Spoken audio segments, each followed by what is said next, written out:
C'était lundi dans la soirée, une jeune médecin qui est là, travaille au centre de Sentier, dans les quartiers nord. 2 femmes arrivent, elles veulent une ordonnance pour une troisième. Bah, la médecin refuse et qu'est-ce qui s'est passé? Elle s'est faite tabasser. Écoutez le témoignage d'un des médecins justement de la région. Ils l'ont frappée, tiré les cheveux, griffé, mordu. Et vraiment, se sont acharnés sur elle. Elle était toute seule, le cabinet était vide. Elle m'a appelé tout de suite après. Elle était bouleversée, elle était traumatisée. J'ai vu sur des photos les morsures, mais c'est animal. Moi, j'ai porté plainte plusieurs fois. Ça a toujours été classé sans suite. Et ça recommence à chaque fois. Comment ma collègue va se remettre de cette agression? Et est-ce qu'elle va rester? Si elle part vraiment pour des raisons de sécurité, pas sûr que je reste également. Et ce sont les gens bien, qui vont payer le prix, ils vont se retrouver sans médecin. J'ai un mal fou à trouver quelqu'un pour s'installer avec moi. Et quand je l'ai trouvé, au bout d'un mois déjà, on la tabasse. C'est pas juste. Enfin, vous avez entendu, il y a beaucoup de choses dans ce que dit le docteur Saïd En colère, Ouichi. hein. Mais il a toutes les Évidemment. raisons d'être en colère. Il met du temps à trouver une médecin. Ouais. Elle vient, elle se fait tabasser. Ensuite, ce qu'il déplore, c'est que souvent, les agressions, derrière, que se passe-t-il? Pas Ah ouais. grand-chose. Les plaintes sont classées sans suite. Et ça pénalise toute une population. Ah oui. Puisque tu n'as pas de médecin, la santé, c'est le premier des droits aussi. C'est d'être soigné. Tu vas me dire qu'on peut maintenant, on peut mettre juste à côté aussi la sécurité. Donc le quotidien des soignants aujourd'hui, est-ce que c'est de se faire frapper? Comment est-ce qu'on peut les protéger? 32-16 pour en parler avec les G, pour en Bah, parler avec les grandes gueules. Elina, moi, ce que je voulais dire, c'est que tu as bon, vu ce qui est là, arrivé à la jeune oui, femme, oui, hein? oui, j'ai vu, Ça a été un déchaînement de oui, violence oui, oui. contre elle, hein. Non, mais en fait, bon, là, on parle de Marseille, des quartiers nord, mais il faut dire que c'est partout maintenant. Et avant, les violences, elles étaient concentrées principalement aux urgences. Mais maintenant, même chez un médecin dans un cabinet. Je suis désolé, moi, un médecin, c'est pas un distributeur d'ordonnances, quoi.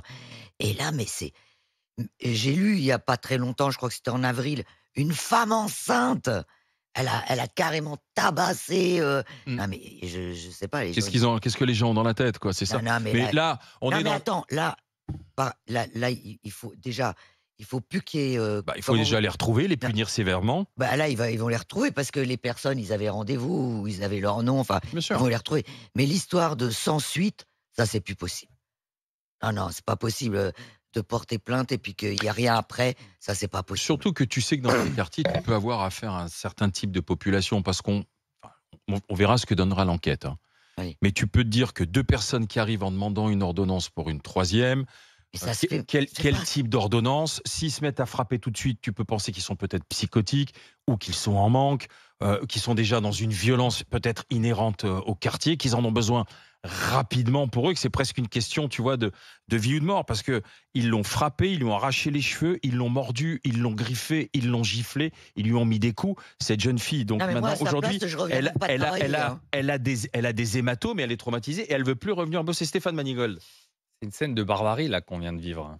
Enfin, que ce médecin vient de vivre. C'est terrible parce que quand tu commences à attaquer ceux qui sont censés te sauver la vie, ceux qui sont censés te soigner, Hmm. avec une telle violence Parce que aussi tu estimes qu'ils rapide. sont à ta disposition, en fait, aujourd'hui, Oui, qui c'est sont ça. là Mais tu pour sais, t'obéir. moi j'ai grandi dans certains quartiers et Dans l'Est de la France, hein, ouais. du côté de Mulhouse, Mhm. et j'ai vécu ces ordonnances dites de complaisance que les mecs allaient chercher, ou les femmes allaient chercher auprès des médecins. Voyons. Et lorsqu'elles arrivaient chez les pharmaciens, elles disaient, moi les médicaments j'en veux pas, mettez-moi du para, du shampoing, des produits de beauté.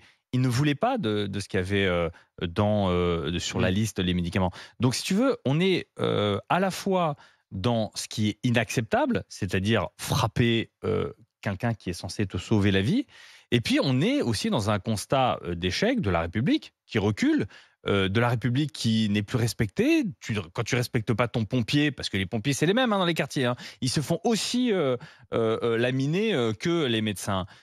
Mais quand tu arrives à ce niveau de fracture de la société, quand tu arrives à isoler, parce que c'est une minorité qui Bah, dans ces ghettoise. quartiers, cette minorité, bien Elle sûr, je fait comprends ce que chier. tu veux dire, mais elle commence à devenir malheureusement majoritaire parce que pour beaucoup, tu baisses les doigts, tu baisses les doigts, tu Mais baisses du les coup, yeux et tu subis la loi, mais quoi. C'est qu'est-ce ça qui le se problème. passe derrière? C'est le recul à la fois des services publics, des services de santé, des commerces de proximité. Moi, j'ai vu ces quartiers se vider. Tu regardes tous les reportages dans les cités, etc.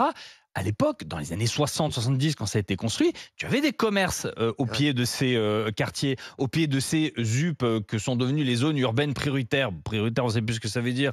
Mais il y avait des médecins, des pharmaciens, des bureaux de tabac, des restaurants, des bars, des cafés, etc. Aujourd'hui, il n'y a plus rien. C'est le désert. Pourquoi?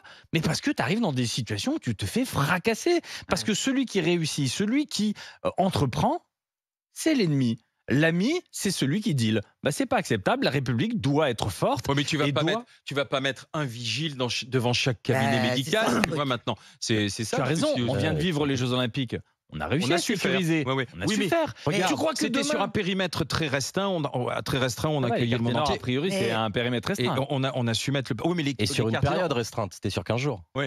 Mais Tandis que là, il faut le développer au quotidien. Bah, oui. Il y a déjà de la présence policière Non, dans ces mais- quartiers. C'est ce qu'on te dit. C'est qu'on essaye de rénover, qu'on met des flics. Alors peut-être Mais on a de la injecté police des passée. milliards à fond perdu. Je crois qu'à un moment, il faut être objectif, il faut savoir ouvrir les yeux et se dire hop, stop, on arrête de mettre des milliards dans ces associations qui, au final, ne font qu'aggraver la situation, parce que la situation elle ne fait que s'aggraver dans ces quartiers. Quand on arrive à frapper des soignants, des médecins, etc., attends, tu dis c'est bon, stop, il faut passer à l'étape Tu sais qu'il y a des suivante. médecins qui ont demandé à avoir des boutons d'alerte dans les cabinets maintenant. Bien sûr. C'est une Tu très vois bonne idée.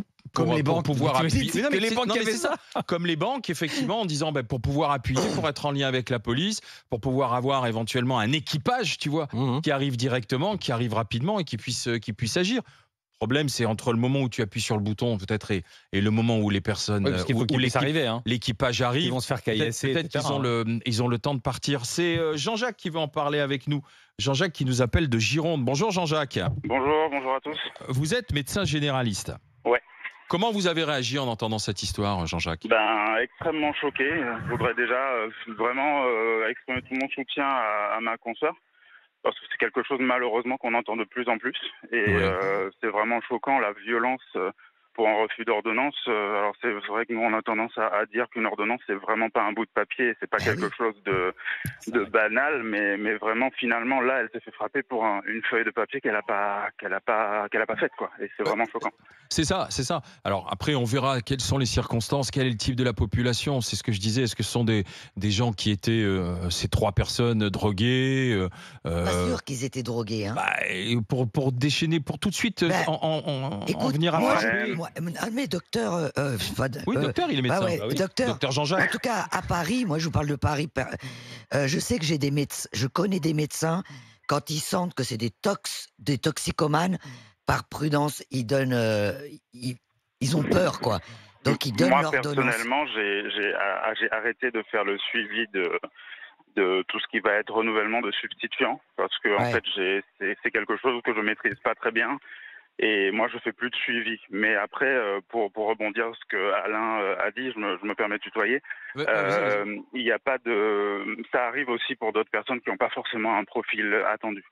Et je pense qu'on en parle encore moins. Celles qui sont le plus confrontées à ce genre de choses, ce sont nos secrétaires. Nous, la plupart du temps, en fait, elles reçoivent des violences verbales vraiment très, très, très agressives au téléphone. Parce que parfois, les patients appellent pour demander quelque chose. Nous, on reçoit un message, on répond oui ou non en fonction. Et quand il y a des refus, on a parfois des déchaînements de violence envers nos secrétaires. Secrétaires sur place parfois ou secrétaires délocalisés, parce que ça se fait de plus en plus. Et c'est vraiment très violent. Et la plupart du temps, on est obligé de reprendre la main pour recadrer les gens. Il y a des fois, c'est assez impressionnant. Nous, on a exclu plusieurs fois des patients du cabinet par rapport à ça. Mais alors, comment ça se passe dans ces cas-là? Pourquoi vous en arrivez jusqu'à l'exclusion? Pour raconter vraiment ce qui s'est passé, on a un patient une fois qui a littéralement injurié notre secrétaire devant elle. En fait, il est venu, c'était pour demander un rendez-vous, et en fait, il n'y avait pas de rendez-vous tout de suite, en tout cas pas avec le médecin référent, en l'occurrence moi, puisque j'étais absent ce jour-là. Et en fait, elle s'est fait injurier, elle a eu vraiment très très peur, ça a été une expérience assez traumatisante pour elle. Et en fait, nous, dès qu'on a eu vent de ça, déjà on est intervenu pour que la personne parte, et ensuite on lui a dit que c'était terminé, qu'il fallait plus qu'il revienne dans le cabinet. C'était quel type de profil alors justement, Jean-Jacques?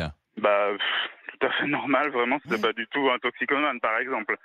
Ouais. C'est un patient qui était un peu impulsif de base, mais de là en Oui, arriver mais Jean-Jacques, là, on va pas mettre un policier devant chaque cabinet médical ou un C'est bouton impossible. d'alerte dans chaque cabinet médical, on Alors est d'accord? nous maintenant, Ou on alors est vous- équipé ou d'une alors- alarme Ah, avec un bouton d'urgence. Bon, après, c'est pas pour ça qu'on l'a pris, mais on a pris le bouton d'urgence en se disant, tiens, si C'est une société quitte à avoir une privée, alarme, autant ça avoir mène un- quoi, au service de police ou c'est une société de Ouais, sécurité privée?